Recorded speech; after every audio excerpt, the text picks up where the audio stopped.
Welcome to the garage. I'm going to do a quick walk around on the FJ40. I've got a few little how-to videos so far, but now I'll do a bit more of a thorough, detailed overview of the truck here.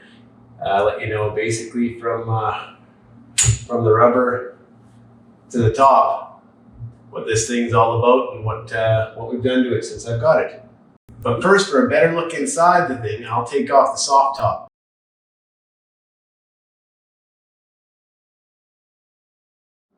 Okay, top and doors are off. I can give you a way better look at this thing. First, a bit of background on it, I guess. I got this from my dad's neighbor. He had it stored in his shed for almost 25 years, I guess. I got it a few years ago. He had it parked there in 1992. Once I started digging into the vehicle, I found out why he parked it. Basically, it was only running on 5 cylinders, a hole in one of the valves. And actually, after sitting that long, a bunch of the rings were broken. So I did get it running by putting in new points and stuff. I got it to flash up, but zero power. And yeah, decided to rebuild the engine. Once we had the engine apart, it was pretty obvious that that was a good decision. Lots of broken rings, the head had to be redone, everything like that. So yeah, we got the engine rebuilt and installed. It's pretty cool when you're going through the documentation that this vehicle comes with and you find receipts for every single purchase, every oil change, spark plugs, air filter. Even had all the original owner's manuals, registration, maintenance records. Pretty impressive. The most impressive part is when you find the mileage documentation for everything that was ever done to the unit. Went through all the axles, made sure redid all the brakes, and yeah, basically everything from the ground up. Redid the suspension, all new tires, found some great original style rims. I think they were off an old FJ40, but the rims and hubcaps, put on some BFGoodrich KM3 tires, which are great for off-roading. So yeah, let me get behind the camera and I'll show you the interior. Looking at the interior from the back, you can see how good of condition it is in here.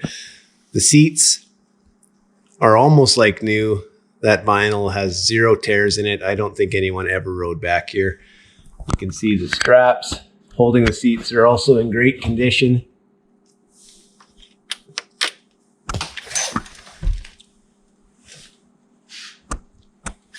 Behind the seats, you can barely see it with the lack of light, but there's the original jack rods.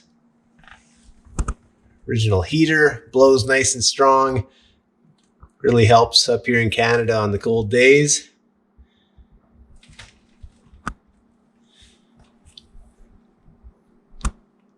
Up front, the seats are actually in pretty good condition underneath these cool old seat covers. They are brand new seat covers, but I went with an old school look on them just to kind of go with the vintage of this vehicle. CB radio works, but I have the antennas disconnected. I'll probably pull that out and just install the delete plate that came with the vehicle.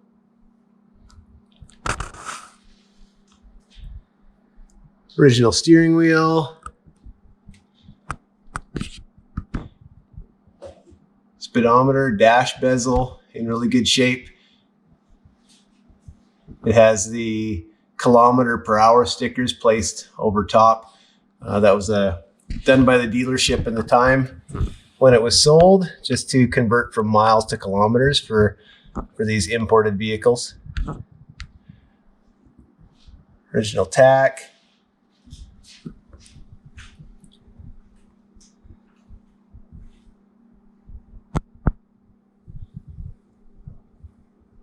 Manual throttle.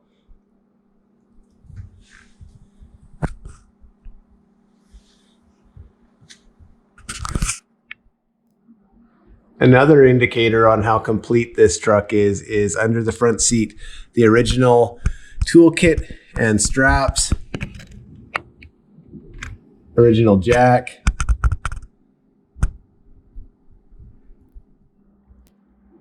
Another cool accessory that I have to show you that shows how complete this truck is inside the glove box.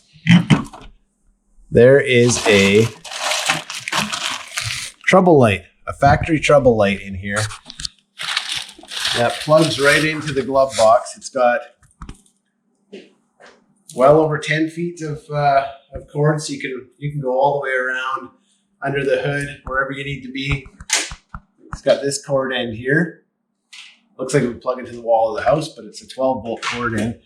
And the receptacle is right in the glove box. Just plug it in. Just like that. It's actually pretty bright. Probably gets quite hot. So yeah, if your cell phone light doesn't work anymore, if you don't have a trouble light, I guess you got this backup these days. Go for the original.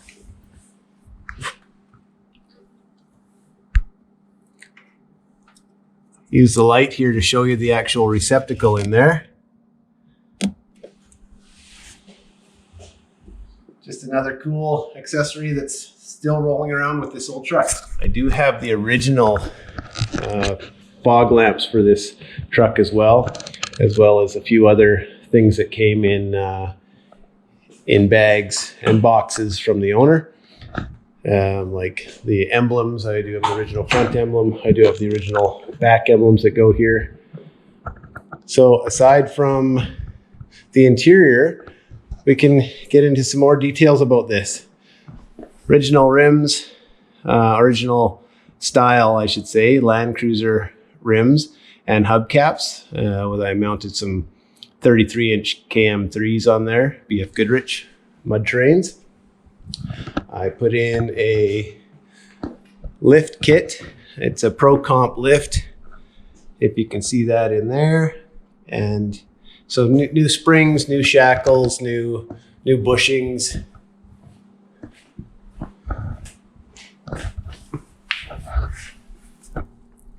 You can see underneath here, there's a lot of surface rust. Everything's very solid. The things that are cleaned up, like the axle and the springs and stuff, basically are the things that we went through to make sure it's all solid and good condition. Work our way up to the body, which you probably noticed has a few issues. Not the prettiest, but definitely not a rusty rig at all. The last owner did a bunch of body work himself. This here is me trying to do some color match paint. I got some paint from a local paint supplier that I'll try that to touch things up as I get to it, I guess. Now let me pop the hood here and I will show you what's going on underneath the hood.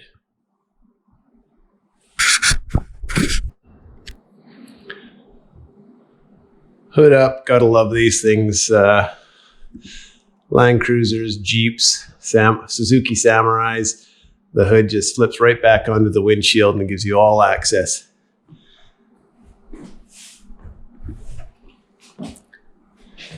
All original under here with a few mods. Like I mentioned before, I did have the engine rebuilt. I painted it a light blue.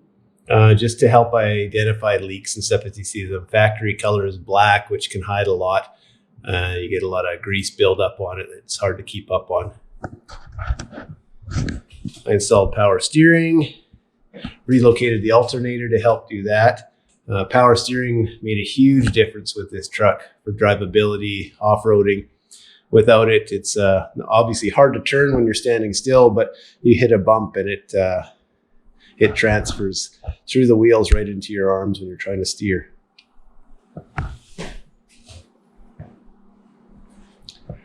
Another quirky thing with these Land Cruisers is this is the speedometer cable where it comes into the dash. It goes through this mechanism here, which is basically a counter. After X amount of miles, it'll count on a gear in there. And say after 40,000 miles, check engine light will come on. And it's basically an indicator saying you passed 40,000 miles and you need to I don't know, change your transmission fluid or check certain items. Not that there's actually anything wrong with them, but it's just basically a timer that has to get reset. Back to the body, I know some of you FJ40 fanatics will notice that I do have the grill bezel is upside down, I believe. So I'll take those 4 bolts off and flip that over. Pretty interesting bush bumper that the last owner made, as well as at the back, the bumperettes. He's kind of added some additional cushion there for backing into things. Debating keeping it or pulling them off and redoing those. So that's the story on this Land Cruiser FJ40 1975.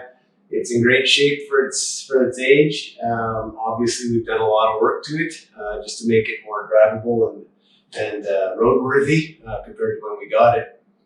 I do like it a lot better with the hard top on for looks, but driving it around in the summer with the top down is the way to go. Anyway, if you have any questions about this or anything done to it or plan to do to it or any suggestions, let me know. And I hope you enjoy the video.